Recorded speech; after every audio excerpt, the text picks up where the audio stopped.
Welcome back, everyone. I do believe this will be the shape of our battle. We already know who ends up in the upper left-hand corner. Or, you should. John.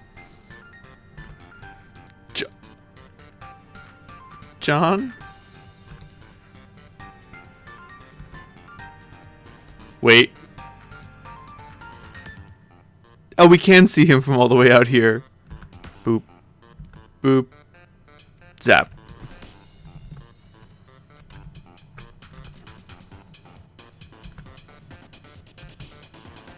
Zap.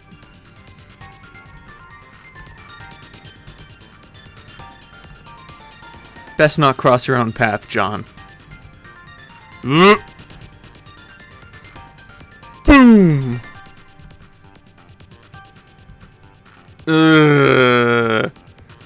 Gotta get out of here. Now, I think at this point... Let me search. I will explode in your face.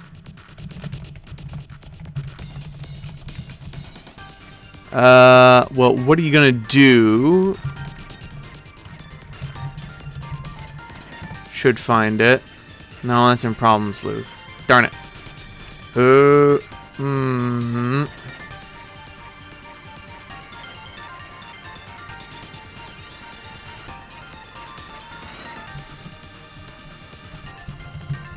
What if we just look up explode?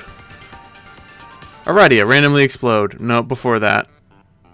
I must explode this incredibly illegal edifice. Nope, after that, I think. Nope, still before that. Oh, so much before that? Oh no, I'm going backwards. Whoopsie daisy. Checking the bookshelf, checking the bookshelf, checking the bookshelf. Make pupa have happy thoughts. Eridan, bother Vriska. Troll etiquette sure is confusing.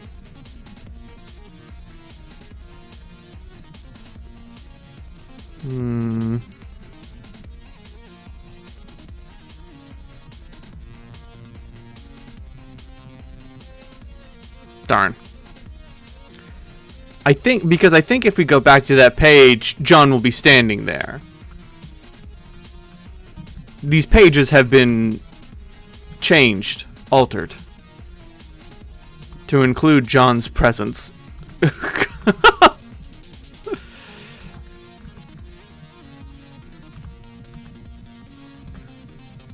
Hiss!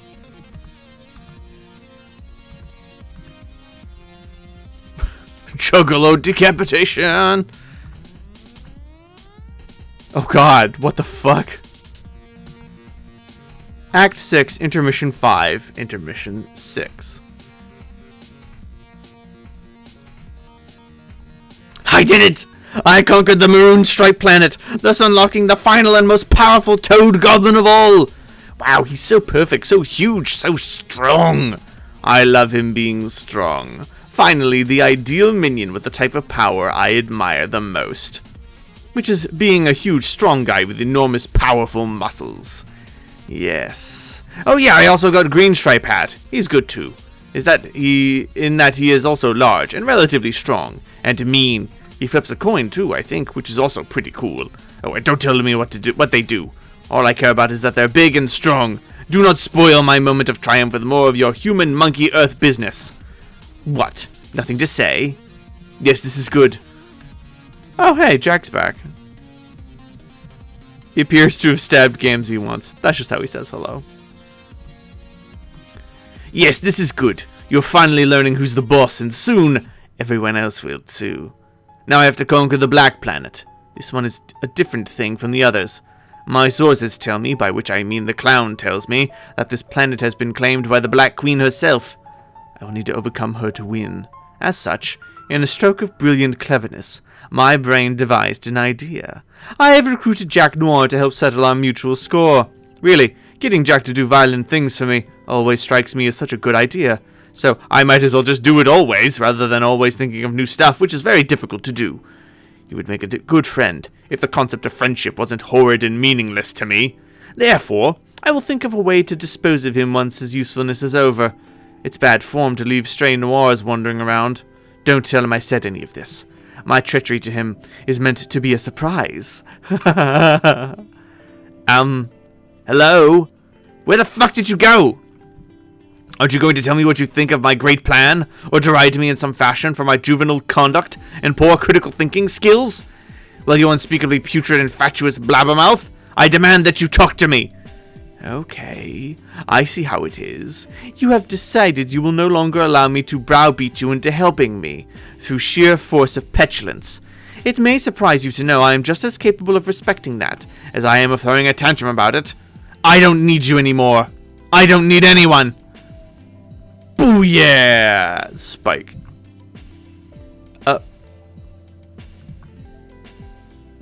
Intense stare down.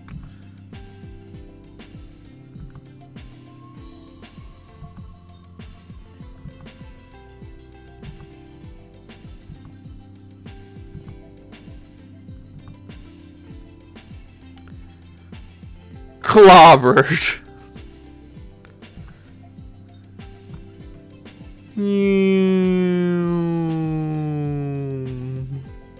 End of Act 6, Intermission 5, Intermission 6. Zap. What? Does this mean we're here? Hello? Is anyone there? Jade? Nana? Jaspers? Dave Sprite? Regular Dave? Where is everyone? This sucks.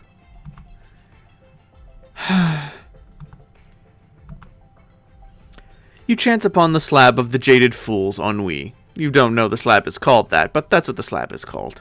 Looks like a good spot to decompress after your strange ordeal through cannon space. The meteor has arrived.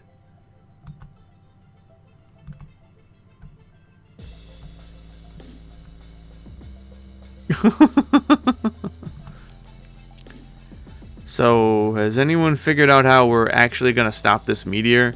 Or was 3 years not enough time to solve that problem? No, we haven't! Oh my god, we're still traveling at the speed of light, and we only seem to be picking up steam! I don't think that's possible, dude. In fact, I'm not sure we were ever traveling at light speed. I think maybe there's been some bogus science in circulation that we've been chumped into getting behind. What? Just saying.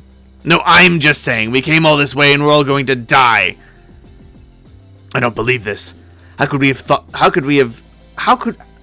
not have thought this through better? It's like the Reckoning version 2 or 3 or wait, maybe 4 for counting the before us shit. Ugh. Fuck this sentence I'm saying. How can it all boil down to yet another meteor hurtling towards Skya, serving as the harbinger of our imminent demise? Except this time, we are riding the fucking harbinger.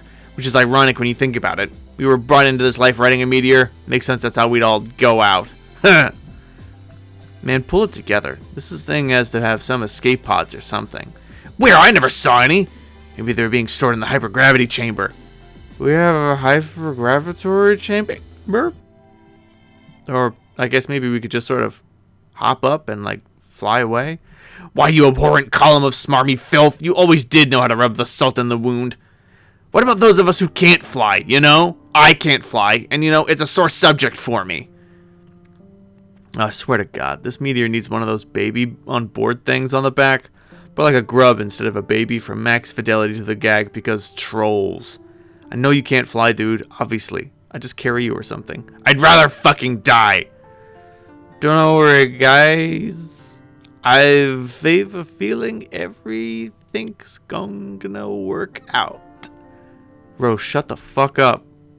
Bark. Dude, did you just bark? What? No, I didn't bark.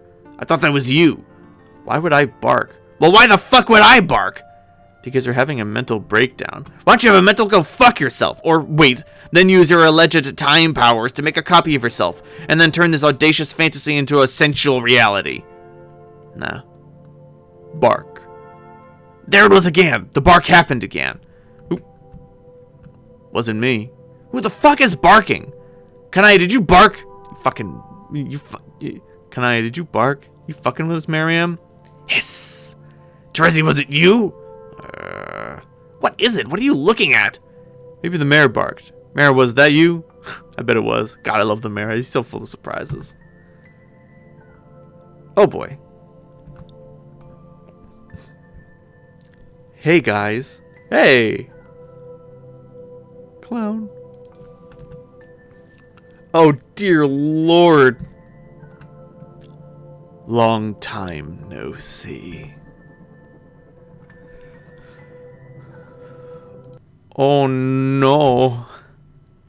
A taste for adventure.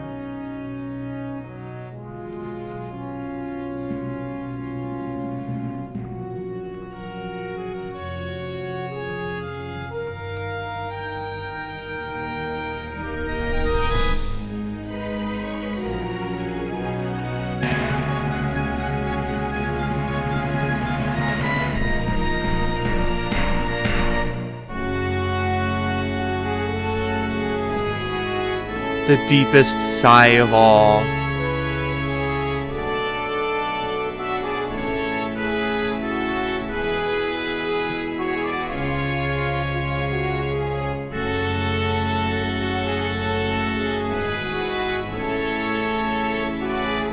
So bored.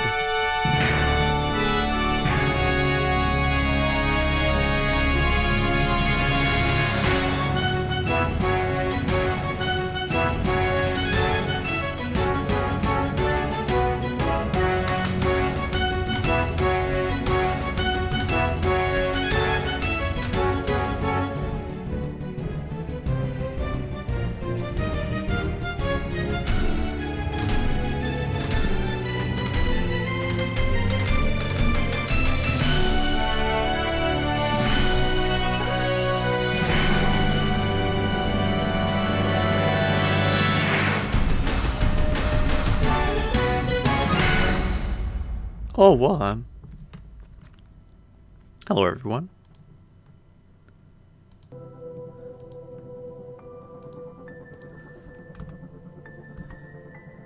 Oh, God, no.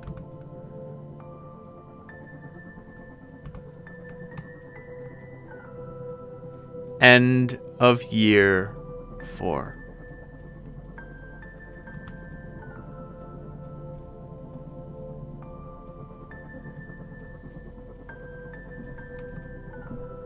Remove disc 2.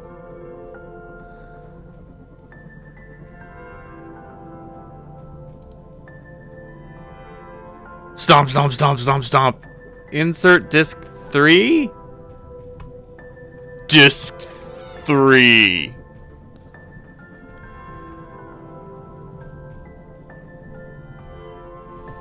Jesus Christ. I think it says there is no... Oh, there it is. There is no disc 3, you asshole. The end.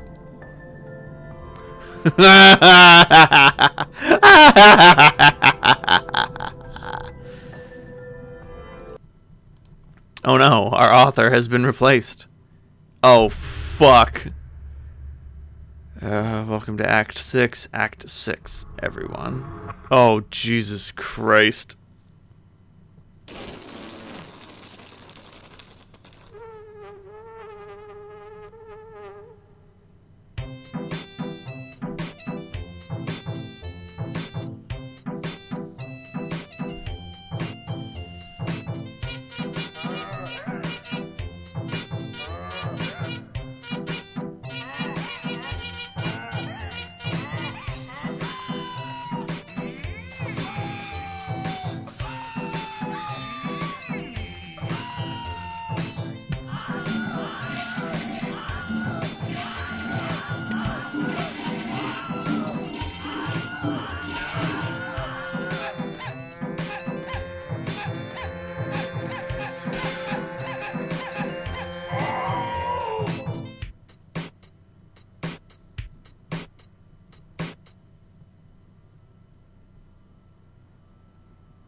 Hold for applause.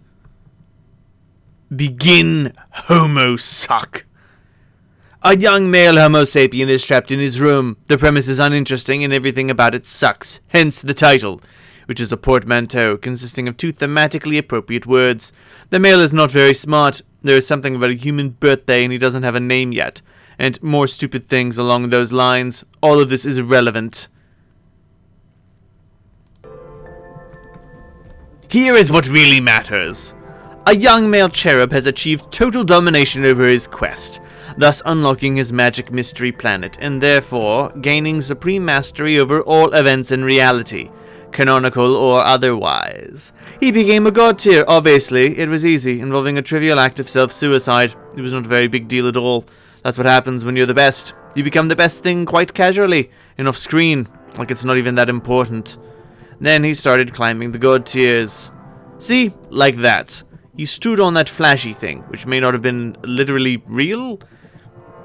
Lordling. With each god tier he climbed, he got a new achievement badge sewn on his kitty camper handy sash, which also might be a thing that's not literally real, like many other things, which doesn't seem to have literal reality, but exist anyway. Getting new badges helps you understand stupid things like that better, in other words. In other words, they're mostly pointless. Like Gift of the Gab, which is especially useless to our hero, since there's nobody for him to talk to, except for a rude clown and all his dumb green friends, I guess. And he could already talk to them regardless, so what the fuck? The badges are all so shitty, I barely even know what to say. One of them lets you acquire objects with your bare hands. No capture logs required. Wow! It's a dream come true. There's another one, and I'm not joking here, that grants you the ability to have non-awkward personal relationships. I wish I was making this up. I really do. But there was one badge he got. That was not a pitiful waste of his time. A skeleton key badge. Having this badge meant that he could automatically unlock any lock he wanted to, including all the contraptions on this planet, allowing him to officially and permanently assume control of a property of his experimental continuum, which I have reason to believe is called the narrative. And due to his unquestioned supremacy over a lot of things, he is now able to commandeer this enigmatic medium, while totally unimpeded by the ghostly voice of a sarcastic douche. In my dream, I am this cherub. Close up. It's me, and as it happens, my dream is a fact. I have taken over this story, and I will now retell it according to my understanding and level of interest. I will additionally provide any honest and brutal critique of the events and the way they have been shown by utilizing the most potent weapon anyone could ever hope to allocate to his specipus. It is the weapon of satire. Oh my god, this is going to be so great. Has anyone ever done anything like this before? I doubt it. All I have to do is keep working the magic with my fucking computer pencil. Yes! Drawing is easy. Don't let anyone ever tell you it isn't. You work hard and hone your craft and ignore the haters until you are in the zone. Now excuse me while I draw a shitty room. Male, examine room. Jesus fucking Christ. You examine your shitty room. You are the male. I'm calling him you for some reason. That is how this idiotic adventure goes usually. The guy on the screen, that's you. Confused yet? Haha! It only goes downhill from here. Prepare to be frustrated and angry and more things happen. Male, do some stuff. You fuck around heartily. Again, by you, I mean him. I know, it's counterintuitive. But I will keep saying he's you because of my artistic license. The you male fucks around a lot like this, bouncing around and jittering, wasting time, but the secret is that it's actually me fucking around. I move this guy around like a puppet with my imaginary hand, see? Male, go open that chest. And I tell my puppet what to do by typing orders in the thing, while pretending that you are typing them. It is a disingenuous ruse at best, to make you believe you're guiding my puppet, while also bizarrely insisting that you are the puppet. By calling him you, I unsuccessfully strive to immerse you in an experience that no one with a brain could ever conceivably wish to participate in regardless. But in the end, the joke of it all is, it's just me telling myself what to do with my puppet, and then doing it. You will agree that this is the height of creative self-indulgence. In fact, for me, to even be mocking the practice almost feels incestuously masturbatory, even though that is a redundant phrase for cherubs. Male, hide inside chest. Beep, beep, beep, all aboard the idiot wagon. This is the kind of thing that happens almost every screen, as opposed to accomplishing things that are important or make sense. Let's take note of the fact that I am slamming this tendency and move on. Male, go over there. Okay, you go over there, you stand there and nothing happens. God damn, I'm good at this. Male, do a dance on the shape. You get on the shape and I make you do a dance. I use the principles of animation to put movements in motion, somehow. You notice by now my storytelling genius. I drew my puppet, and I drew his room, and that's it. Now all I have to do is move him around the room and make him do meaningless things for laughs. But the really funny thing is, the laughter is mostly coming from me. It's happening at your expense. Smoosh, card explode, nap, bonk, duh, hide, multiple cake, nap. This way I can make so many of these story rectangles so fast, so it seems to everyone who is stupid enough to look at my rectangles in the first place that so much is happening, and the plot is advancing at breakneck speed. This is just a clever trick, though, because the truth is there is no plot. Nothing is actually happening ever. Just a lot of bullshit like this with cakes and cards flying every which way, and you're just sitting there, frowning at it. Male, exercise freedom to leave room. The lucky male is oblivious to his privilege of not being chained to his room with a horrible sister he doesn't have. The advantage makes him way too overpowered, and therefore he is what some refer to as a human Mary Sue. This makes him less sympathetic, and gives you another reason to actively root for his. I don't think that's the spelling of the word root. For his death. He goes downstairs, and you think, aha, this is it. Something important is happening, but your observation is another brainless fallacy. The thing happening here is just as pointless as everything else. The large Homo sapien is obviously attempting to help the male grow up and become strong through a rite of passage involving sweets, possibly to help the male become a trickster, but the male is stubborn and refuses like an idiot. Male, leave the building. It turns out the male can leave after all, relatively unhindered, basically contradicting the entire premise of the story. What a joke, you say to yourself. You, the reader, though, not you, the male. Male, boggle vacantly at these shenanigans. It begins to dawn on you that everything you just did may have been a colossal waste of time. It also begins to dawn on you that I was the one all along who illustrated this fantastic cartoon rectangle, which you remember that you saw before somewhere, and you now find this revelation that, to be almost as retroactively plausible as it is mind-blowing. It brings to mind a famous quote from a celebrated poet of yore that I think goes like this. Well, shit, that's a hell of a mystery. No one thought was a mystery, and didn't even really need solving. But damn if it didn't just get solved, so nice work. Cherub Shakespeare, probably. I am almost certain Cherub Shakespeare said that. Google. Clouds. In the interest of full disclosure, though, when doing fine art, sometimes it pays to cheat and find things that are hard to draw on the internet, where they're already there for you. This can save time and make you appear to be better at things than you really are. Take this advice to heart if you want to be successful as me. Not going to happen, by the way. Anyway, back to the story. After an endless parade of unamusing and inconsequential events, finally something happens. You will find this is customary for this tale. Lots and lots of stupid, unimportant things happen. Then, finally, out of nowhere, a stupid, important thing happens. A meteor appears without explanation. It is headed directly for the male. There is nothing he can do but accept his fate. Look, he does not even try to flee, because he is an ignoramus. Male, get murdered by the explosion. Boom! You, he, are thoroughly murdered by the explosion. You, not him, are stunned and yet underwhelmed by the moment of anticlimax. As you continue to boggle vacantly, you reaffirm your suspicion that nothing you just did mattered at all. Confirm the kill. Dead.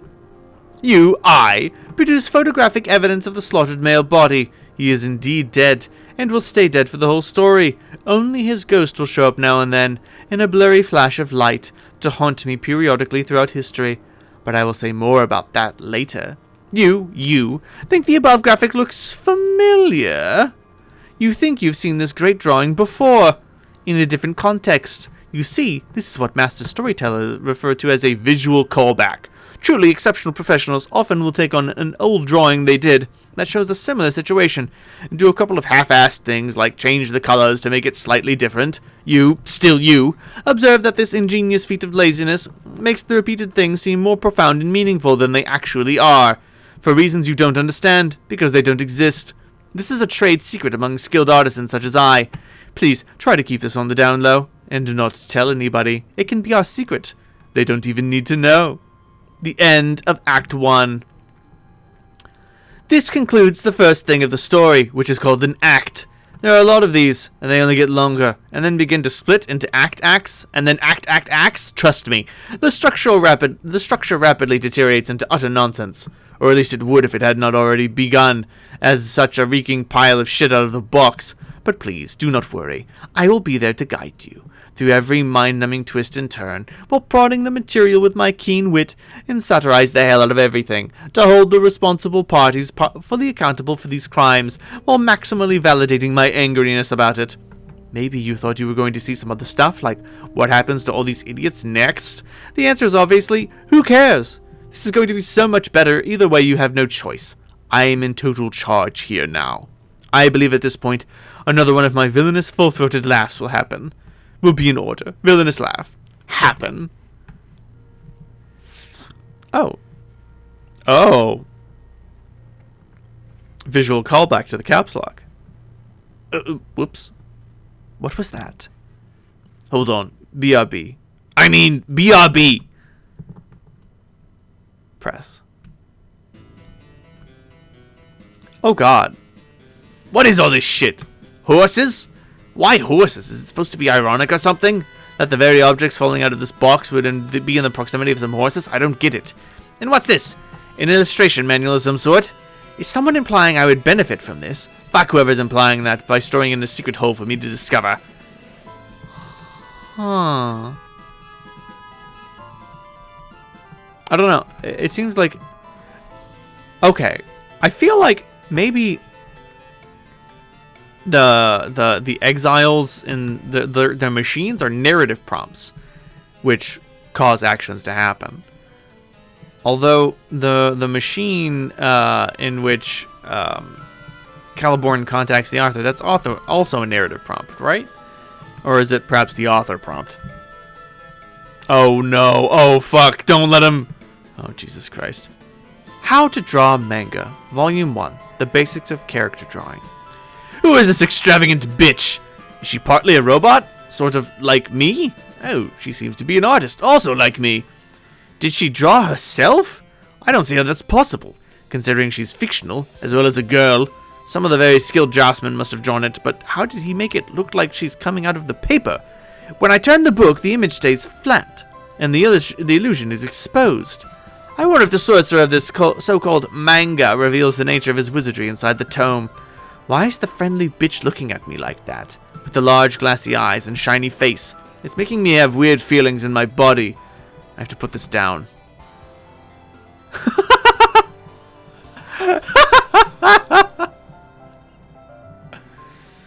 That is what Andrew Hussey looks like. You're welcome. Act 6. Act 6. The Super Cartridges Expansion Pack with sweet new features. What? Uh-oh. It seems you've run out of game discs, and now Caliborn has hijacked the property of his experimental continuum, which he has reason to believe is called the narrative. Little does he know, you recently made the shrewd decision to purchase? ? Oh, sorry, I've got something in my eye. Ah, there we go. The Act 6 Super Cartridge Expansion Pack. Just plug it into any in-universe console port to unlock a variety of exciting new gameplay features, and proceed through remaining canon unfettered, while Caliborn muddles through 6 new sub-acts of infantile, subversive parody, targeting the very tale he inhabits, none the wiser. Do you have what it takes to humor this bold new storyteller? A young man in peak command over his epic struggle to produce vaguely recognizable shapes? Can you endure his ill-tempered, hyperbolic sentence fragments long enough to reach an interspersed series of sub-intermissions, through which, while our new narrator pauses to gather his thoughts, our cast of quasi-reunited heroes may resume their intrepid march towards the end of Homestuck proper? And can you keep this on the down low so Caliborn may continue to believe he has commandeered the medium absolutely, while we privately return to the narrative between his miserable tirades? It can be our secret. He doesn't even need to know. Oh, hell no! Oh, hell no! Stardust. Okay, fine. Let's see how his dumb cartridge runs with just a pinch of stardust. Oh yes, how about some delicious false teeth for good measure? Why not? I am no expert on microchips, but I doubt these conditions are ideal. Yes, perfect. The show must go on. So as to quote another famous cherub, though I'm not sure which one. Probably a sports legend, I would guess.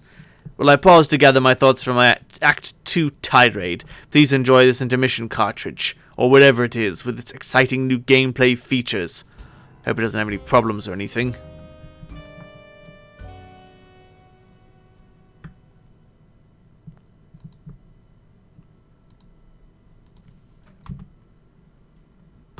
Oh boy. Act 6, Intermission 1. 8 planets.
This seems fine. What's important is that now we understand exactly, well, not exactly, but we understand how Earth was rescued. Jade has kidnapped it. How does she get back into the session? Somehow. The cool flash animation is unexpectedly cut short due to a critical Stardust clog. What a shame. Those exciting new gameplay features were looking really slick, too. You'd think it was pretty neat how the panels were sliding around like that? Oh well, you probably didn't miss all that much. Nevertheless, on a hunch, you navigate once again to your trusty Bandcamp page and check the length of the song in question. Your fears are confirmed.